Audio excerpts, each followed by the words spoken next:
Channel Mahalakshmi की ओर से आप सभी को सादर जय जिनेंद्र।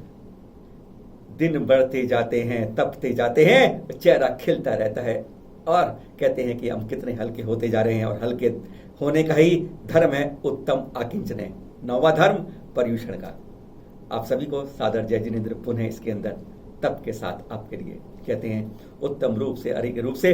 पर यह बात हमें सिखाता है कि हमें कुछ किसी से ममत्व नहीं रखना। जितना हल्की यात्रा करोगे उतनी ही आसानी से होगी। चाहे पहाड़ के ऊपर चढ़ते हो तो मालूम चलता है अगर वजन लेके चढ़ोगे नहीं चढ़ पाओगे। इसी तरह से अगर ऊपर ऊर्ध्वगमन करना है तो जितना हल्का होते जाओगे उतनी जल्दी यात्रा होगी। सिकंदर ने यही सिखाया है कि आते हो मुट्ठी बंद कर कर। कितना ज्यादा उसने संपत्ति इकट्ठी कर ली, लेकिन जब बीमार पड़ा आखिर में मृत्यु के समय उसने वैद्यों से कह दिया मेरी संपत्ति जितनी लेनी है ले लो, मुझे वापस एक बार मां के दर्शन तो करा दो।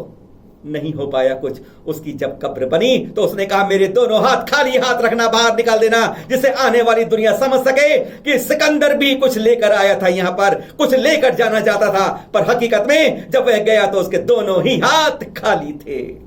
ये हमें समझना होगा कि अकिंचन धर्म यह कहता है किंचित मात्र भी मेरा नहीं है। और आज सात संतों में शुरू करते हैं हम आचार्य श्री विद्यासागर जी से, जो कहते हैं हमसे बार बार आशीर्वाद मत मांगो।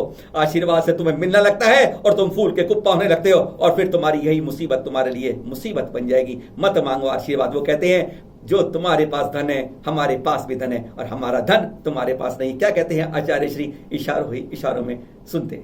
हर बात में आप लोग ये सोचते हैं दूसरे के पास नहीं, वो मेरे पास। बस इसमें जो आनंद की लहर आती है अद्भुत है। वो वृद्ध भी क्यों ना हो, इस अद्भुतता का अनुभव होता है। होता है कि नहीं से बताओ, ईमानदारी के साथ बताओ। हाँ, उसी को देखने के लिए तो कई पुरुषार्थ होते जो दूसरे के पास नहीं है। यहाँ पर कुछ है ही नहीं पास, और हम भी अभिमान कर सकते हैं क्योंकि आपके पास ये धन है ही नहीं। क्या हम नहीं कर सकते? देखो है? यही तो हम कह रहे हैं। आप आकिंचन धर्म की महिमा क्या समझते हो? फिर भी आपके पास जो रहती है दिखाते हैं, फिर भी रोते रहते हैं महाराज और आशीर्वाद दे दो और दे दो। हम कहते हैं भैया हम आशीर्वाद अब नहीं देंगे। हम आशीर्वाद देते रहेंगे तो उसी में आप फूलोगे, भूल जाओगे आकिंचन धर्म को। कुछ भी मत रखो, त्याग हो गया तो कुछ भी नहीं। कुछ भी रखोगे तो आकिंचन नहीं।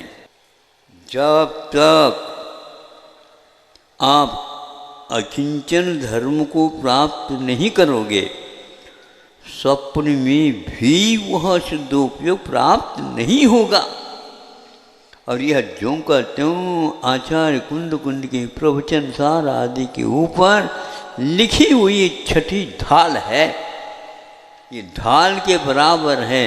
इस ढाल को हाथ में लेने के उपरांत एक हाथ में तलवार, तो आत्मा की रक्षा ढाल के माध्यम से और तलवार के माध्यम से प्रहार वैरी के ऊपर होता है। ऐसे आकिंचन धर्म स्व और पर के कल्याण के लिए एक ऐसा बिंब है जिसको हम अन्यत्र नहीं पा सकते। अमृतचंद जी कहते हैं प्रवचन सार में, जब तक घर में रहता है तब तक अकिंचन धर्म का अनुभव उसे हो ही नहीं सकता, क्योंकि उस घर में उसको मोक्ष मार्ग प्राप्त नहीं हो सकता। हाँ, मोक्ष मार्गी की आप उपासना कर सकते हो, वैयावृत्ति कर सकते हो, स्तुति कर सकते हो, ध्यान कर सकते हो और बार बार उनके जीवन की प्रशंसा कर सकते हो और अपने आप को संतुष्ट कर सकते हो।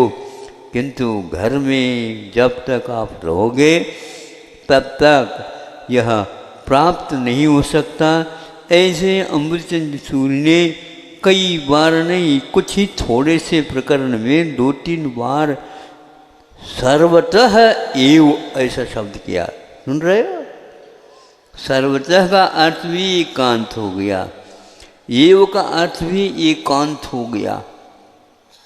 इस प्रकार एकांत से मैं कहना चाहता हूँ वस्त्र सहित को किसी प्रकार से निश्चल दशा की बात नहीं हो सकती, क्योंकि सामान्य और मोक्ष मार्ग यह पर्यायवाची शब्द है। जिसके पास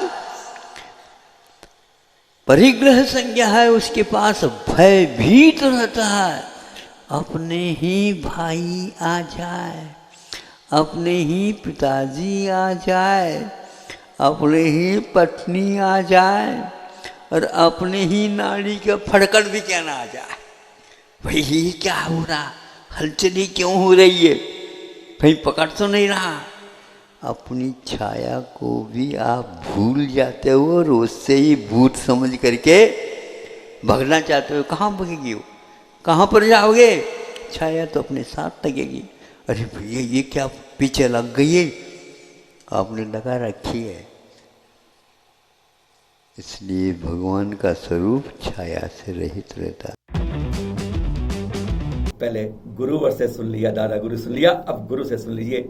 मुनि पुंगव श्री सुधा सागर जी, उन्होंने सीधा उंगली उठा दी, उन साधुओं पर उठा दी जो जेल पहुंच गए। उन्होंने कहा कि जेल से कुछ तो जमानत करके वापस भी आ जाते हैं, पर कुछ इतने ज्यादा ऊपर बैठकर पाप करते हैं कि उन्हें वापस आने का दरवाजा ही नहीं खुलता है। इशारों में बहुत गंभीर बात कर दी। उन्होंने कहा कि 8 धर्म से जो अब तक पाया है ना, वह सब जीरो हो जाएगा अगर अकिंचन धर्म को हमने छोड़ दिया। किंचित मात्र भी हमारा नहीं है। सुनते हैं मुनि श्री सुधा सागर जी से। साधुओं को भी तुमने देखा होगा, सारे जगत में माननीय, सारे जगत में पूजनीय, सारे जगत के गुरु बनने वाले एक दिन क्या स्थिति बन जाती है कि वो जेल की सलाखाओं में बंद होते हैं। बड़े बड़े पापियों के पाप तो जमानत पर मुक्त हो जाते हैं, लेकिन कुछ इतनी ऊंचाई पर पाप करते हैं कि उनकी जमानत भी नहीं होती। बहुत सारे पापी जेल में जाकर लौट आते हैं, लेकिन कुछ ऐसे महान आत्माएं पाप करते हैं जो एक बार जेल जाते हैं तो जिंदगी की अंतिम श्वास तक लौटकर। ये सारे दृश्य क्यों होते हैं, क्यों घटित होते हैं? ऊंचाइयों को पा लेना इतनी खुशी की बात नहीं है, लेकिन ऊंचाई से नीचे गिर जाना बहुत बड़े गम की बात है। अच्छे दिन आ जाना कोई बुरी चीज नहीं है, कोई महान हर्ष का विषय नहीं है, लेकिन अच्छे दिन के बाद बुरे दिन आना बहुत बुरे दिन है। जिसके कभी अच्छे दिन नहीं आए हैं वो इतना कष्ट में नहीं है, लेकिन जिनके अच्छे दिन आने के बाद बुरे दिन आते हैं उनको सुसाइड के अलावा कोई रास्ता नहीं दिखता। जब जब तुम मंदिर जिस विशुद्धि से जाते हो और लौटते समय उससे अधिक विशुद्धि नहीं हुई, इसका अर्थ है कि तुम्हारा पतन होने का समय है। तुम बहुत तेजी से बेकाबू होकर के मंदिर में आने के पहले जितने तुम कंट्रोल में थे, अब मंदिर से लौटने के बाद तुम बेकाबू हो जाओगे, तुम्हारा मन बेकाबू हो जाएगा, क्योंकि मन तुम्हारा पतन की तरफ चला गया। इसलिए मंदिर जाने के बाद तुम्हारे लिए इतनी विशुद्धि हो जाए जितनी आने के पहले नहीं थी, जितनी पाने के बाद हो जाए। धर्म किसे कहते हैं? आज उत्तम आकिंचन धर्म कहता है मंदिर को जाने के पहले जो तुम्हारी विशुद्ध परिणाम थे, मंदिर से लौटने के बाद उससे अधिक विशुद्ध परिणाम हो गए, तो तुम 8 दिन की जो कमाई है उसका फल पा जाओगे। और मंदिर से जाने के बाद आप यदि विशुद्धि आपकी कम हो गई तो 8 दिन की कमाई सब खो दोगे। 8 दिन की मेहनत पानी में मिल जाएगी। पुनः सारा त्याग तक तुम गए, पुनः जाकर मूल स्थान में पहुंच जाओगे। आकिंचन त्याग का तो सब ऊपर ऊपर का काम था, आकिंचन तो वो है कि इसमें अब पाप करने की क्षमता भी न रहे, गेहूं में अंकुरित होने की क्षमता न रहे, अंकुरित भी नहीं आए। आकिंचन धर्म कहता मन को इतना पावन कर दो, इतना पावन कर दो, कोई इस मन को पापी बनाना भी चाहे तो कोई पापी नहीं बना सकता, कोई पापी बना। जैन दर्शन के अनुसार कहते हैं कि रामचंद्र जी जब एकदम अपने मन को आकिंचन धर्म में चले गए, तो स्वर्ग से देव सीता ने आकर उनको डिगाना चाहा, वो नहीं डिगे। बड़े बड़े पाप सामने आए, देवों की देवताएं अप्सराएं सामने आ गई। बना कर भाई आकिंचन धर्म चित्रम किमत्र यदि ते दशांग ना भी नीतिर मना गपि न मनो विकार मन। क्या बड़ी बात पूज्यवत स्वामी ने कही। चित्रम किमत्र यदि ते त्रिसांग ना भी। हे भगवान क्या बात है, आप जवानी में भी, बचपन में भी, मुनि अवस्था में भी देवांगनाएं आपके सामने नाच करती थी, हाव भाव व्यक्त करती थी, मना कभी न विकार मार्गम, लेकिन तनक भी आपके अंदर विकार पैदा नहीं कर पाई। ऐसा है आकिंचन धर्म। आकिंचन धर्म जो है मन को उस दशा में पहुंचा देता है, उसके सामने पर सारी दुनिया की भोग संपदा भरी रहती है, उसके मन में विकार नहीं आती, क्योंकि आकिंचन धर्म उसने कर लिया। कितना भी क्रोध कराने का निमित्त मिले, उसके मुख से अशुभ वचन नहीं निकलते, उससे कुछ गलत हो ही नहीं सकता, क्योंकि उसने बीज को ही खत्म कर दिया। जिसने कहा कि अब बोलो कितना बोना है, दे लो कितना खाद देना है, कितना बीज देना है। मैंने अंकुर आने का जो योनि स्थान था वो ही नष्ट कर डाला। हम कसायों को शांत किए बैठे हैं, 10 दिन पर्व आ गया, हम शांत किए बैठे हैं। हमने कसायों को नाश नहीं किया, हमने जड़ से नहीं उखाड़ा उसे। हमने डालियां तो काट दी, क्योंकि हमारे रास्ते में बाधक बन रही थी, हमने काट दी, लेकिन हमने उसकी जड़ नहीं उखाड़ी। पापों की जड़ अभी तुम्हारे अंदर नहीं गई, पापों के निमित्त आपने त्याग नहीं किए। जब तक पाप छोड़ देने से पाप नहीं छूटेगा, पाप के निमित्त को जब तक नहीं छोड़ोगे तब तक पाप नहीं छूटेगा। पाप के निमित्त को, कौन कौन निमित्त हैं जिनसे क्रोध आता है। अब क्रोध को नहीं देखना है, क्रोध कराने वाले को देखना, क्रोध करने वाले को देखना। अभी तक तो क्रोध का त्याग था, पाप का त्याग था, अशुभ का त्याग था, सब कुछ त्याग था, दान के रूप में, त्याग के रूप में। अब तो ये देखना है कि ये पाप लाया कौन था, किसने मुझे क्रोध कराया था, किसने मुझे राग कराया था, कौन सा निमित्त है जिस निमित्त के माध्यम से मेरे परिणाम बिगड़े थे। उन निमित्तों से दूर हटना है। और अब दादा गुरु के दूसरे शिष्य मुनि श्री प्रमाण सागर जी कहते हैं, हमें जब थोड़ा सा मिलता है ना तो बड़े खुशी में लट्टू होने लगते हैं, और जब थोड़ा सा छूट जाता है तो आंसू बहाने लगते हैं। यह पर पदार्थ के प्रति ममत्व को जीरो करना होगा। उनका साफ यही कहना है, स्पष्ट कहना है मुनि श्री प्रमाण सागर। जिस दिन इस सत्य का बोध हो जाएगा उस दिन तुम्हारे जीवन की दिशा और दशा सब परिवर्तित हो जाएगी। मुश्किल यह है कि मनुष्य सच्चाई का बोध नहीं करना चाहता, इस सच्चाई का बोध नहीं करना चाहता, इस सत्य को स्वीकार करना नहीं चाहता। जीवन के इस परम सत्य को स्वीकारिए, इस सच्चाई को आत्मसात करने की कोशिश कीजिए और अपने जीवन की दिशा दशा को परिवर्तित करने का प्रबल पुरुषार्थ कीजिए। मेरा क्या है, यह धन मेरा नहीं है, मेरे पास हो सकता है। किसके पास है? मेरे पास है, पर मेरा नहीं है। देखो, कोई चीज आपके पास हो, उसमें जैसे आप मान के रखो कि मेरे पास किसी ने धरोहर दी उसमें, और कोई चीज वो जिसे आप अपनी मानते हो उसमें, दोनों के प्रति आपका दृष्टिकोण क्या होता है? एक सा रहता है क्या? अलग अलग रहता है ना। रुपया आपके पास भी है, आपके घर के तिजोरी में भी रुपया है, और अगर आप में से कोई बैंक में कर्मी हो, बैंक में काम करता हो, तो बैंक का रुपया भी उसके आपके पास है। चाबी दोनों जगह आपके पास है, आपके घर की तिजोरी की भी चाबी आपके पास है, और बैंक के लॉकर की भी चाबी आपके पास है। आपके घर में 10, 20, 50 लाख रुपया होगा, आपके घर की संपत्ति 2-4 करोड़ की होगी, बैंक में तो करोड़ों होते हैं। अब बोलो, कोई बैंक का कैशियर अब बैंक के सारे धन को अपना धन मान बैठे तो उसे हम क्या कहेंगे? बोलो, ऐसा मानता है क्या? कोई मानता है? कोई नहीं मानता। क्यों? हम तो कस्टोडियन हैं। क्या है? क्या है? कस्टोडियन। हमें तो केवल प्रबंध करना, मेरे पास है, मेरी नहीं है। मेरी जिम्मेदारी इतनी है कि जिसने ला करके दिया है समय पर उसे वापस लौटाऊं।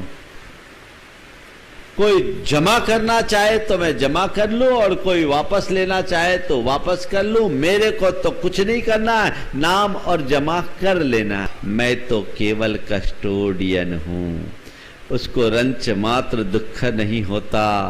मैं तुमसे केवल इतना कहता हूं, जिस दिन तुम्हें ये बात समझ में आ जाएगी कि ये धन मेरा नहीं है, उसी दिन तुम्हारे पास धन रहेगा पर तुम्हारे मन में स्वामित्व का भाव नहीं होगा। तुम केवल उसके कस्टोडियन बन जाओगे। मेरे पास है, मेरा नहीं है। ये कर्म की धरोहर है। कर्म ने दिया है, कर्म लेगा। तो क्या होगा? पाने में खुशी नहीं, खोने में गम नहीं। अभी क्या होता है, थोड़ा सा पा जाते हो, चंद उपलब्धियां होती है, फूले नहीं समाते, और कहीं कोई नुकसान होता है तो एकदम टूट जाते हो, डिप्रेशन के शिकार हो जाते हो। संत कहते जीवन जीने की एक कला है, इस सच्चाई को समझो। मेरे पास जो कुछ भी है वो मेरी नहीं है। न धन तुम्हारा है, न संपत्ति तुम्हारी है, न मकान तुम्हारा है, न दुकान तुम्हारा है, न ये बैंक बैलेंस तुम्हारा है, न ये ऑर्नामेंट्स तुम्हारे हैं, न ये वस्त्र तुम्हारे हैं। ये शरीर भी तुम्हारा नहीं है। सच्चे में बोलूं तो ये जीवन भी तुम्हारा नहीं है। बड़े प्रिय शब्दों में गीत गाते हैं, जिंदगी ये किराए का घर है, इसे एक दिन बदलना पड़ेगा। जिंदगी ये किराए का घर है, इसे एक दिन बदलना पड़ेगा। मौत तुझको जब आवाज देगी, तुझे घर से निकलना पड़ेगा। इस सच्चाई को कब समझोगे? ये जीवन भी किराए का घर है।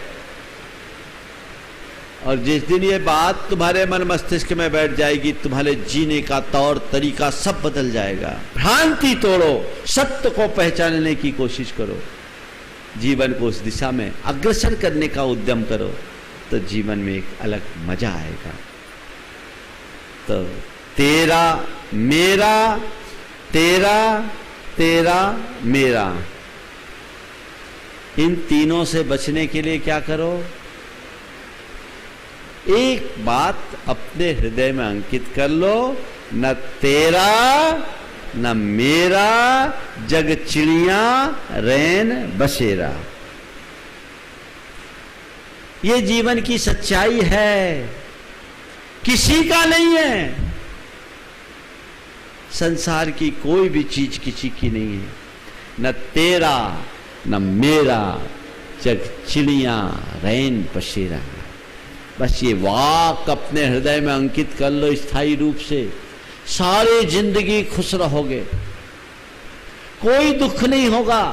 तुम्हारे भीतर का दुख तुमने स्वयं सृजित किया है, वो तुम्हारी वजह से है।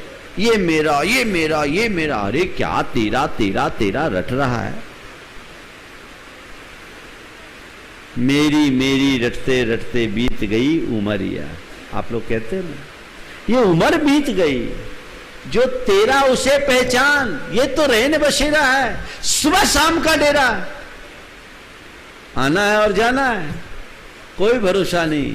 मौत के समय कोई काम आने वाले नहीं। जिसे तुम मेरा मेरा कहते हो, जो मौत आए उस सारी संपत्ति को दांव पर लगा दो तो भी वो एक सांस के लिए तुम्हें बचा नहीं सकती। कोई तुम्हारा नहीं है, उसे समझो और अपने जीवन को आगे बढ़ाने की कोशिश करो। और अब सुनाते हैं आचार्य श्री पुलक सागर जी से। बहुत सटीक उदाहरण देते हैं वर्तमान में देखकर, जिसके जब पैसा ज्यादा आने लगता है तो हमें एक बॉडीगार्ड साथ रखना पड़ता है, सिक्योरिटी गार्ड रखना पड़ता है। चिंता रहती है, डर रहता है, भय रहता है, हर समय परेशानी रहती है हमारे पास। निर्भय तभी रह पाता है जब जेब में कुछ नहीं रहता है। इस ममत्व को छोड़ना होगा। उन्होंने उदाहरण दिया एक गुरु और शिष्य का। एक सोने की ईंट कितना परेशान करती है, ना सोने देती, ना रहने देती, ना चलने देती है। सुनते हैं आचार्य श्री पुलक सागर जी से। मेरा कोई नहीं, मैं किसी का नहीं, किंचित मात्र भी मेरा नहीं। हमारा था क्या जो हमने छोड़ा है? जग को दे दी जग की निधियां, जो जिसका था उसने ले लिया। मेरे पास तो कुछ भी नहीं था, मेरे पास तो ये देह भी नहीं है, एक दिन यह देह भी शमशान वापिस ले लेगा। क्या छोड़ा हम? ध्यान रखना, आकिंचन धर्म कह रहा है कि जो त्याग किया है उसे याद मत करना, उसका स्मरण मत करना, क्योंकि जो छोड़ा है वो तो छूटना ही था। तुम छोड़ो या मौत छुड़ाए, एक दिन तो सब छूटना ही है, एक दिन तो सब हमसे अलग होना ही है। छोड़ने का गर्व मत करना, छोड़ने का अहम मत पाल लेना, त्याग का अहंकार मत कर लेना।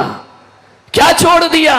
कुछ नहीं, जो जिसका था वो ले लिया करता है। आकिंचन धर्म अहम को तोड़ता है, कषायों को तोड़ता है। जो अपना नहीं है उसे छोड़ दो। एक बात याद रखना, सोने की कीमत ज्यादा लगा दी गई है इसलिए वो तनाव बनता है, वरना सोना भी एक धातु है और पीतल भी एक धातु है, हीरा भी एक पत्थर है और पत्थर भी एक पत्थर है। लेकिन उसकी चमक के कारण उसकी दुनिया कीमत लगाती है, और बाजार में यदि कीमत घटा दी जाए तो जो पत्थरों की औकात है वही हीरे की औकात हुआ करती है। मान्यवर, कोई कीमत नहीं है उसकी। एक बूढ़ा सन्यासी था, जंगल से गुजर रहा था, उसके साथ एक युवा सन्यासी था, वह पीछे पीछे था, बूढ़ा सन्यासी आगे। बड़ी अच्छी कहानी है, बड़ी मार्मिक घटना है, हृदय को छूने वाली है। बूढ़ा सन्यासी आगे झोली को सीने से लगाए, शाम होने लगी। उस बूढ़े सन्यासी ने युवा से कहा कि देख, कोई खतरा तो नहीं है? युवा सन्यासी ने कहा, गुरुदेव, खतरे की बात आप कैसे कर रहे हैं? इतने वर्षों से आपके साथ हूं, आपने आज तक जंगल में रात गुजारी और पूछा नहीं कि खतरा तो नहीं है? बात क्या है? देख, बोले, रात होने को है, रात अंधेरी है, वीरान जंगल है, मुझे लग रहा है यहां कोई खतरा है। युवा ने कहा कि सन्यासी को किस चीज का खतरा होगा, बैरागी को किस बात का खतरा? बूढ़े ने कहा, ज्यादा तर्क मत कर, देख कहीं खतरा तो नहीं है। उसने देखा, बोले, कोई खतरा नहीं गुरुदेव। बहुत जोर को प्यास लगी उसको, एक पनघट पड़ा, पानी पीता हूं, सावधान रहना। उसने कहा, आज गुरुदेव को हो क्या गया? सावधान रहना। किससे सावधान? अरे चोर लुटेरे हैं, डाकू हैं, सावधान रहना। उसने कहा, डाकू हम फकीरों का क्या लूटेंगे? हमारे पास है क्या जो छीन लेंगे? बोले, ज्यादा बहस मत कर, मुझे डर लग रहा है। ध्यान रखना, डर भी है, खतरा भी है। युवा ने कहा, जरूर कुछ दाल में काला है। बूढ़े ने कहा, मैं पनघट में पानी पी कर आता हूं, ये झोली संभाल के रख। झोली संभाल के रख। समझ गया युवा, खतरा बाहर नहीं, खतरा इस झोली में कुछ ना कुछ जरूर होगा, वरना गुरु ने तो आज तक नहीं कहा कि खतरा है, डर लग रहा है, चोर लुटेरे आ सकते हैं, सावधान रहना। जैसे ही बूढ़ा पानी पीने गया, युवा ने झोली खोली, सोने की ईंट रखी हुई थी। उसने ईंट देखी, उठाई ईंट और एक गहरी खाई में फेंक दी। गुरु लौट के आए। गुरु ने कहा, कुछ हुआ तो नहीं? चेले ने कहा, हो गया। बोले, क्या हुआ? चोर लुटेरे तो नहीं आए? तू किसी की बातों में तो नहीं लग गया? ला इधर झोली, ला मेरी। झोली ली, छीनी, सीने से लगाई। युवा ने कहा, बात क्या है बाबा जी? बोले, खतरा, बोले अब मत चिंता करो। बोले क्यों? बोले खतरा फेंक दिया। तो बोले खतरा फेंक दिया? खतरा कोई सामान है क्या? बोले गया, जिससे आपको डर था, जिससे आपको भय था, वो फेंक दिया मैंने। क्या मतलब? कोई आया था क्या? बोले कोई नहीं आया। जिसने आपको भयभीत किया, जिसने आपको तनाव और चिंता में रखा, उसे मैंने फेंक दिया। बोले देख, सच बता तूने क्या किया? झोली देखी बाबा जी ने, सोने की ईंट गायब। चेले से पूछा कहां गई ईंट? बोले ईंट नहीं, वही खतरा था, फेंक दिया मैंने। कहां फेंका? बोले वो गहरी खाई में। बोले बड़ी जोर से हंसा बूढ़ा सन्यासी।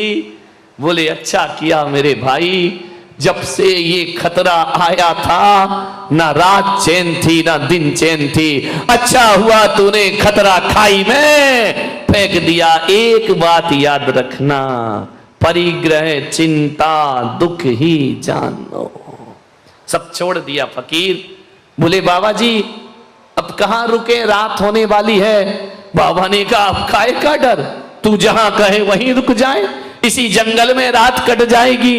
अब जो डर था वह तो मैंने उठा करके फेंक दिया है। ध्यान रखिए, फांस तनक सी तन में साले, चाहे लंगोटी की दुख भाले।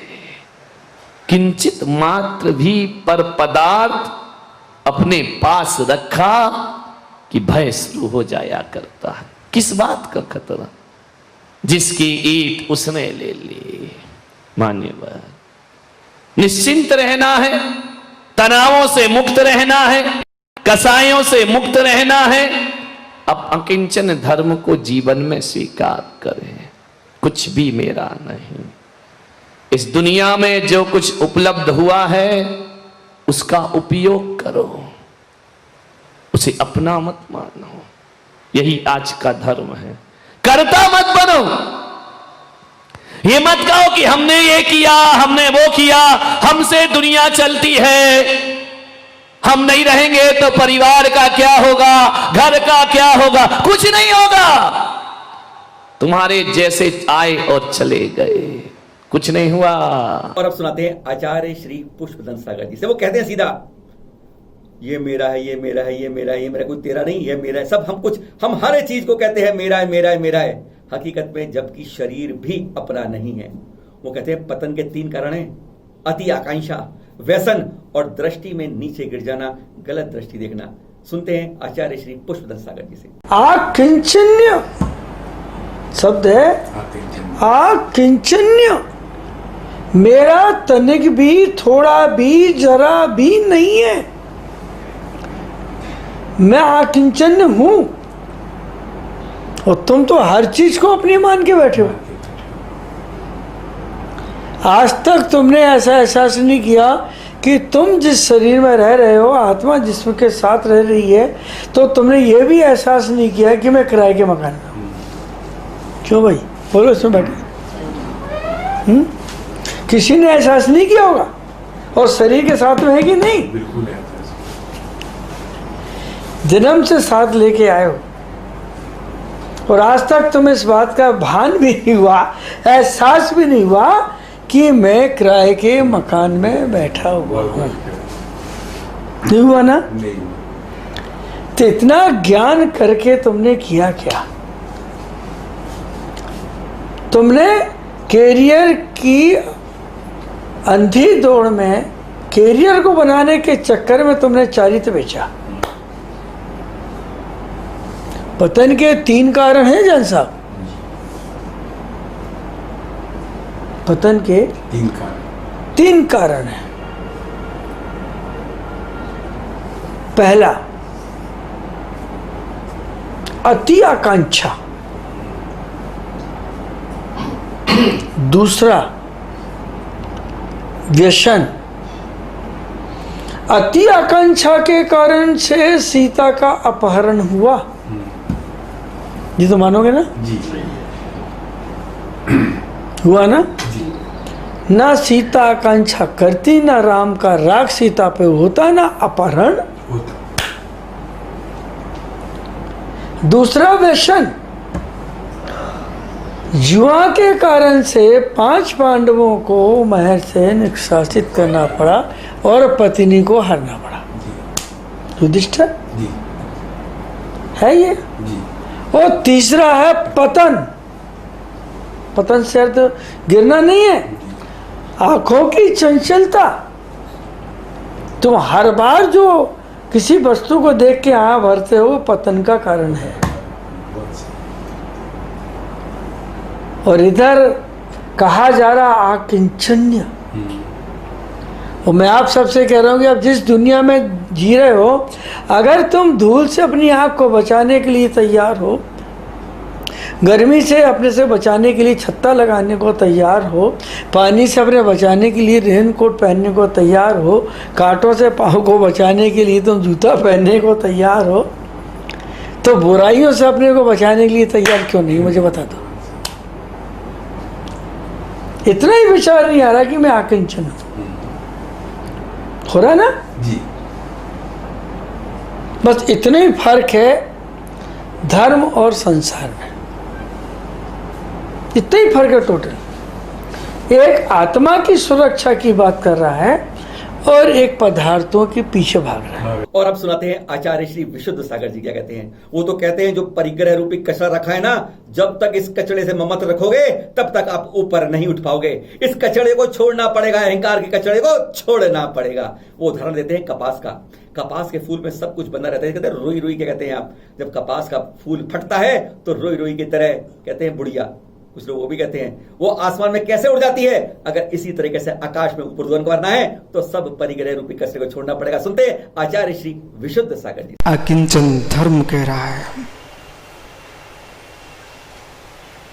यदि विमान में आप यात्रा करना चाहे तो ज्ञानी हल्की धातु से विमान निर्मित होता है और उसका तेल जो होता है वो काला नहीं होता, उसका तेल ही होता है लाल पीला नहीं होता है। विमान का तेल सफेद होता है। सारे तेलों का शुद्धिकरण जब हो जाता है, अन्य कामों में आते हैं, अंतिम जो तेल बचता है वो विमान के काम में आता है। ऐसी मुमुक्षु उत्तम क्षमा मार्दो आर्जो सोच सत्य संयम तप त्याग, ये सारी अवस्था हो गई। अब यात्री को ब्रह्म में जाना है, यात्री को ब्रह्म लोक की यात्रा करना है, तो ज्ञानी आकिंचन धर्म कह रहा है यदि आपको ब्रह्म में लवलीन होना है तो पहले हल्का होना पड़ेगा। विमान का तेल और विमान के पार्ट हल्के होते हैं, शुद्धिकरण से युक्त होते हैं। ऐसे जिसके पास परिग्रह का कचरा नहीं है वही आकिंचन को प्राप्त कर सकता है।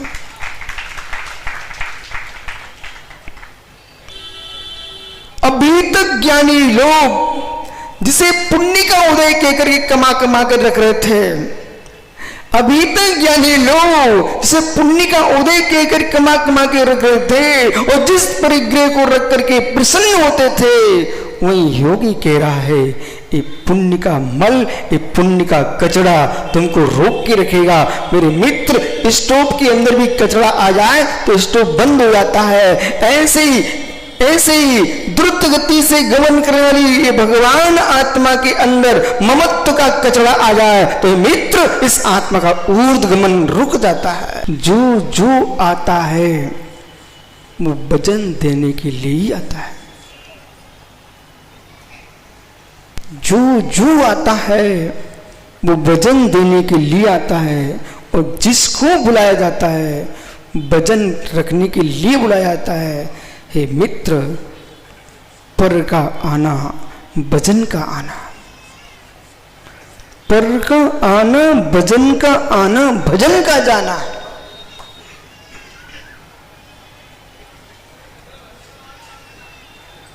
जो सहजता में आप आराधना करते हो, मेहमान के आते ही ईमानदारी से बोलना, उसमें विघ्न होता कि नहीं। अकौवे के फल को ज्ञानी आकाश में उड़ते नहीं देखा जाता है, पर अकौवे के अंदर की रुई को यानी आकाश में उड़ते देखा जाता है। जिसमें उत्पन्न होती है वो जब तक उसके भीतर रहती है तब तक उड़ नहीं पाती है। जब ज्ञानी फल खुल जाता है तो रुई उड़ने लगती है। ऐसे ही ज्ञानी हो, जिस देह में तुम जन्म में लिए हो और जिस देह में तुम जी रहे हो, ज्ञानी जब तक परिग्रह का वजन होगा और रागियों के फल में तुम बंद रहोगे तब तक तुम उड़ नहीं पाओगे। और जैसे फल खुल जाता है अगर वो आकाश में उड़ता है, ऐसे परिग्रह हट जाता है, आत्मा सिद्धालय की ओर गमन कर जाती है।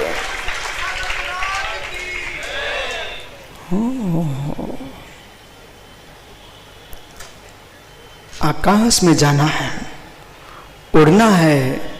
और एक अकौए के फल में मालूम बच्चे क्या बोलते? बुढ़िया। बुढ़िया क्या बोलते? बुढ़िया। ओहो, एक कौवे में कितनी बुढ़िया होती हैं, एक कौवे में कितनी बुढ़िया होती हैं। जब तक इकट्ठी रहती हैं बेचारी उड़ नहीं पाती हैं, जब सांस छोड़ देती हैं तो अपने आप ऊपर उड़ने लगती हैं। ऐसी है बुढ़ियो, अहो बुढ़ियो, अकौए की बुढ़ियो, जब तक मिलके रहोगे रागियों के बीच में तुम उड़ नहीं पाओगे। ये बांध के रखे तुमको, इनसे दूर हो जाओ, तुम आकाश में उड़ोगे।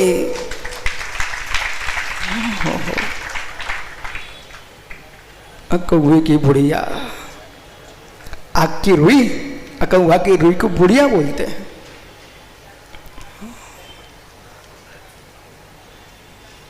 जो हल्का होता है वही गमन करता है, जो निर्णय ले लेता है वही ऊर्ध्वगमन करता है।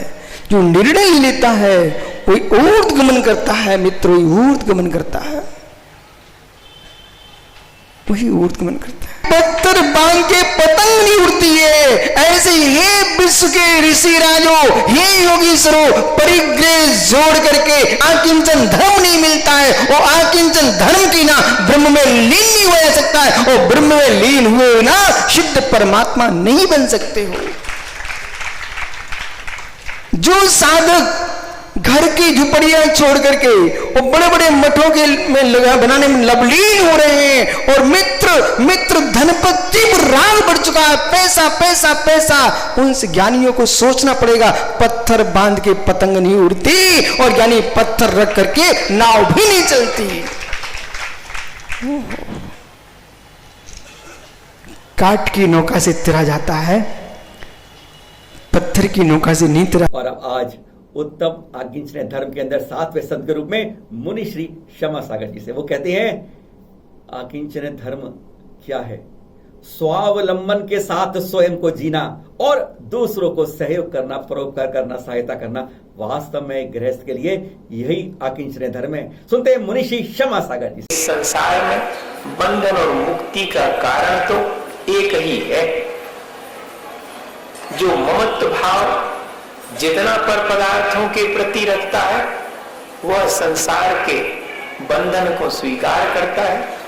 अगर संसार के बंधन से मुक्त होना है तो जितना निर्ममत्व भाव हो सके अपने जीवन में लाने का प्रयास करें। निर्ममत्व भाव का अर्थ प्राणी मात्र के प्रति निर्दय हो जाना ऐसा नहीं है। निर्दयता और निर्ममत्व लगता एक जैसा है, लेकिन अत्यंत दया भाव से युक्त होकर अपने जो पदार्थ यहां तक कि शरीर भी है उससे भी ममत्व का भाव, मूर्छा का भाव, गाफिलता का भाव नहीं रखना। पर सुख दुख का निमित्त हूं मैं मात्र, मैं सुख दुख करता नहीं हूं, किसी को सुखी और दुखी कर नहीं सकता। यह जो परद्रव्यों के प्रति अपने कर्ता बने के भोगते बने स्वामी बने का भाव है, वही संसार का कारण है।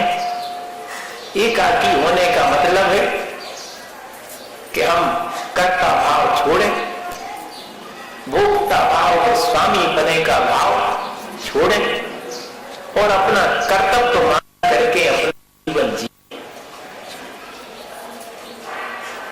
कर्ता मान करके जीवन भी जीते हैं और कर्तव्य मान करके भी जीवन जीते। अकेले होने का मतलब ये नहीं है कि अपने कर्तव्य भी हम छोड़ दें। देश के प्रति, परिवार के प्रति, समाज के प्रति जो हमारे दायित्व हैं उनको हम दायित्व मान करके करेंगे। सबसे अलग थलग कट करके खड़े हो जाने का नाम अकिंचन नहीं है भाई। अत्यंत स्वावलंबन पूर्वक अपना जीवन जीना और दूसरे की मदद के लिए तत्पर रहना, दूसरे से अपेक्षा मदद की नहीं रखना, ये है इसका फल। इस प्रकार अपन अकिंचन भाव को धारण करके और अपने जीवन को अच्छा बना सकते। क्या हुआ? ममत्व भाव व्यक्ति के भीतर जागृत हो जाता है तो वो अपने आप को कर्ता और स्वामी मानने लगता है। एक राजा साहब थे, सो उनके छोटा सा बेटा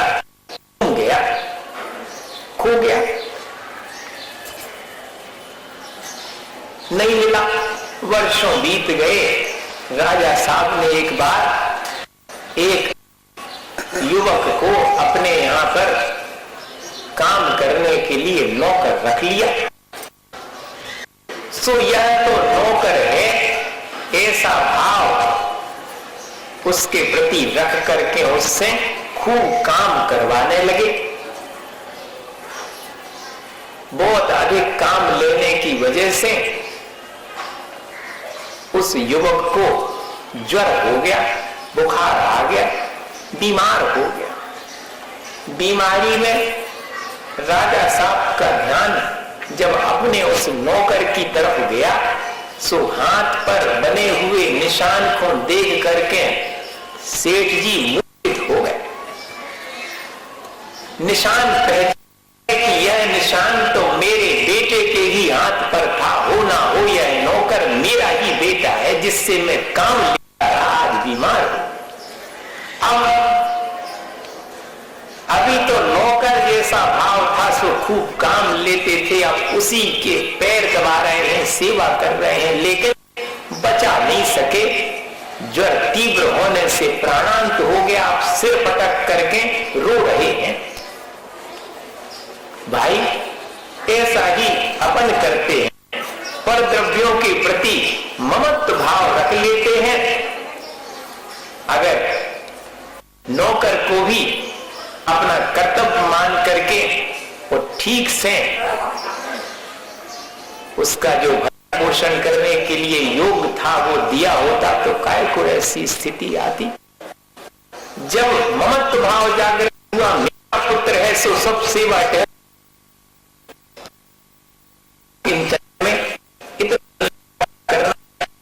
मात्र के प्रति अपने मन में भाव है, किसी के उपयोग करने का भाव नहीं आवे। अपने जीवन में यही लगता है कि सब जैसे सारा संसार हमारे अनुसार चले, हमारे उपयोग के लाने हैं, हम जैसा चाहें सो उसका उपयोग करें। नहीं भाई, हमें ऐसी अपेक्षा दूसरे से नहीं रखनी चाहिए, चाहे शरीर के प्रति हो, चाहे परद्रव्यों के प्रति हो। दुख का कारण तो वही है, सुख तो अकिंचन में है, एकाकी पने में है। ऐसा अगर अपन विचार करके अपने कर्तव्य मान करके सारे कार्य करें और आनंद पूर्वक अपना जीवन व्यतीत करें, तो ही ये अकिंचन धर्म अपने जीवन में आ सकता है। अपन ऐसा अभ्यास करें और अपने जीवन को अच्छा बनाएं। सुना आपने 9वां धर्म, उत्तम आकिंचने, किंचित भी मात्र मेरा नहीं। सब कुछ बाहर की है, अरे शरीर भी अपना नहीं है, वास्तव में आत्मा के अंदर ये जीव है, बाकी सब बेकार है, खाली हाथ आए हो खाली हाथ जाना है। क्यों सारे सब जिंदगी में ये लिपटा लिपटी करना है, कुछ नहीं मिलने वाला, खाली हाथ है। जब जाओगे तो पुण्य धर्म साथ लेकर जाओगे, वही अगले भव में काम आएगा। आज का धर्म की जाप होती है ओम रीम श्री उत्तम आकिंचने धर्मांगाय नमः। इसकी जाप करते हैं। 9 धर्म पूरे हो रहे हैं, ब्रह्मचर्य की सीढ़ी चढ़नी है कल। आप सभी को सादर जय जिनेंद्र से पहले एक बार कहेंगे, फॉरवर्ड हर को करना है, हर जन जन तक पहुंचाना है, इस बात को संकल्प लेना है, कुछ नहीं और एक बटोरना, कम से कम धर्म और पुण्य तो बटोरना है हमें। फिर मिलेंगे आपसे कल के एपिसोड में उत्तम ब्रह्मचर्य के साथ। सादर जय जिनेंद्र।